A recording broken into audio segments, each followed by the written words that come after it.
Assalamualaikum warahmatullahi wabarakatuh. Saya Sri Mulyanti, Prodi Keperawatan 2019 Universitas Esa Unggul.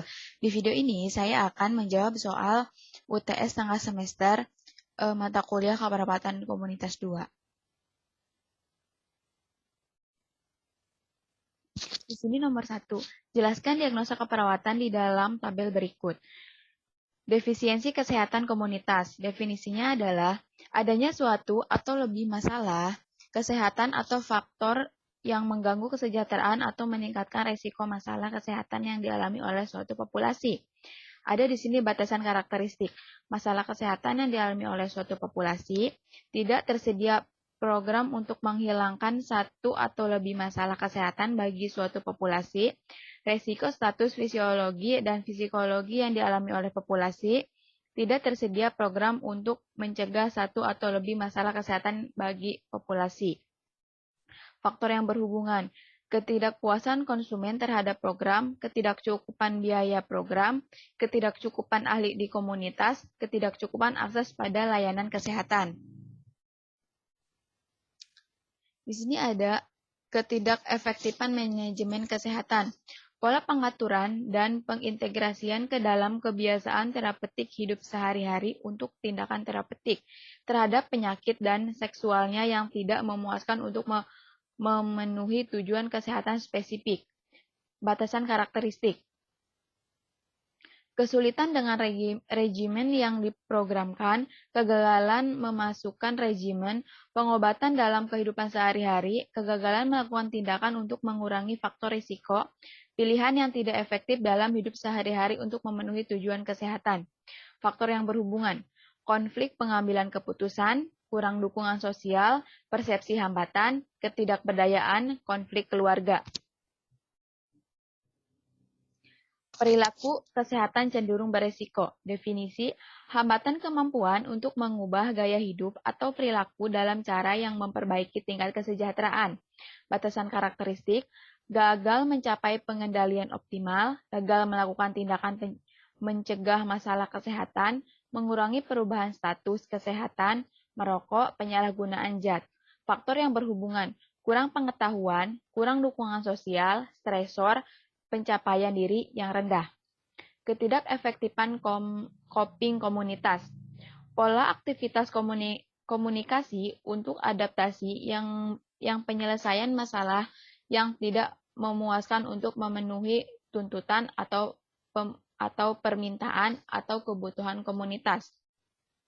Batasan karakteristiknya, komunitas tidak memenuhi harapan anggota, konflik komunitas berlebih, stres berlebih, peningkatan angka kesakitan komunitas. Faktor yang berhubungan, sumber pemecahan masalah tidak adekuat, kurang sumber komunitas, tidak ada sistem komunitas. Soal nomor 2. Di Desa X merupakan wilayah padat penduduk. Berdasarkan data puskesmas setempat, 70% warga Desa X menderita penyakit tidak menular. Dari 70% tersebut, 80% diantaranya terdiagnosa hipertensi, di mana usia penderita hipertensi terbanyak adalah lansia. Perawat A ditugaskan untuk melakukan pembinaan kesehatan dengan melaksanakan asuhan keperawatan pada kelompok populasi penderita hipertensi di Desa X. Pertanyaannya, nomor 1, jelaskan apa tujuan asuhan keperawatan yang dilakukan perawat X. Tujuannya untuk mempromosikan gaya hidup sehat kepada masyarakat tentang hipertensi, menghasilkan indikator yang digunakan untuk mengukur efektivitas program pemberdayaan di masyarakat, upaya pemeliharaan kesehatan bagi lanjut usia ditunjukkan untuk menjaga agar para lanjut usia tetap sehat, mandiri, aktif, dan produktif secara sosial dan ekonomi. Meningkatkan pemahaman lansia mengenai komplikasi akibat penyakit hipertensi. Yang kedua, apakah metode yang digunakan perawat A dalam melaksanakan asuhan keperawatan? Perawat A menggunakan metode kasus. Yang ketiga, jelaskan apa yang dimaksud dengan lansia. Lansia atau lanjut usia adalah tahapan tumbuh kembang terakhir dimulai ketika individu memasuki usia 60 tahun hingga akhir hidupnya. Nomor 4, jelaskan perubahan apa saja yang terjadi secara biologis, psikologis, sosial, dan ekonomi pada lansia. Yang pertama, perubahan biologis, yaitu perubahan biologis yang terjadi dalam proses menua dimulai dari perubahan tingkat sel sehingga perubahan pada sistem organ. Perubahan ini akan berdampak pada perubahan sistem organ seperti perubahan kulit, jantung, paru-paru, ginjal, sistem gastrointestinal, sistem muskuloskeletal, sistem imun, sistem saraf, dan organ sensori. Di sini ada perubahan psikologis. Perubahan psikologis ini tuh mengenai sikap lansia terhadap kemunduran fisiknya. Contohnya itu penurunan kemampuan belajar, daya ingat, menyelesaikan masalah, depresi, terutama saat anak tidak memperhatikan orang tua. Lansia ditinggal pasangan hidup, gangguan kecemasan, salah satunya takut akan kematian. Ada perubahan sosial, kehilangan teman atau relasi, muncul perilaku regresi seperti mudah menangis, mengurung diri, serta merengek-rengek jika bertemu dengan orang lain sehingga perilaku kembali seperti anak kecil. Di sini ada juga perubahan ekonomi, kehilangan finansial atau pendapatan berkurang, kehilangan status, jabatan atau posisi atau fasilitasnya, kehilangan pekerjaan.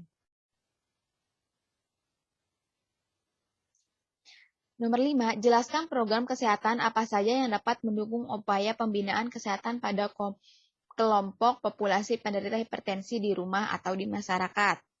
Di sini ada sosialisasi tentang hipertensi, dilakukan kepada masyarakat agar masyarakat mengetahui tentang apa itu hipertensi, pencegahannya itu bagaimana, tanda dan gejalanya itu apa saja, dan bahaya hipertensi itu apa. Nah, di sini ada promosi kesehatan rumah sakit atau PKRS, adalah upaya rumah sakit untuk meningkatkan kemampuan pasien, klien, dan kelompok masyarakat sehingga pasien dapat mandiri dalam mempercepat kesembuhan dan rehabilitasnya. Mandiri dalam meningkatkan kesehatan, mencegah masalah kesehatan, dan mengembangkan upaya kesehatan melalui pembelajaran sesuai sosial budaya masing-masing.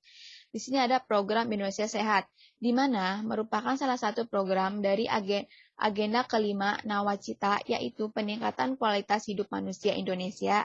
Sasarannya itu meningkatkan derajat kesehatan dan status gizi masyarakat melalui upaya kesehatan dan pemberdayaan masyarakat yang didukung dengan perlindungan finansial dan pemerataan pelayanan kesehatan.